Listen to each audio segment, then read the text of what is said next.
buhay.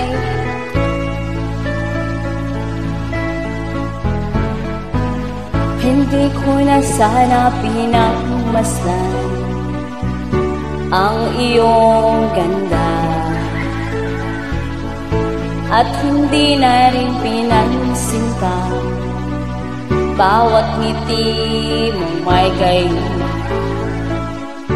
Dahil sa akala ko hindi ako'y ibig sa'yo, ikaw pala ang aakit sa puso ko.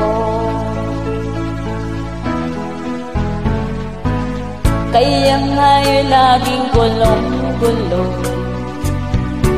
ang puso ko't isipan. Araw-gabi ay pangarap ka, at sa tuwin ay nababalisa. Dahil ba ang puso ko'y labis na umibig sa'yo, hanggang kailan magtitiis ilihim ang pag-ibig ko.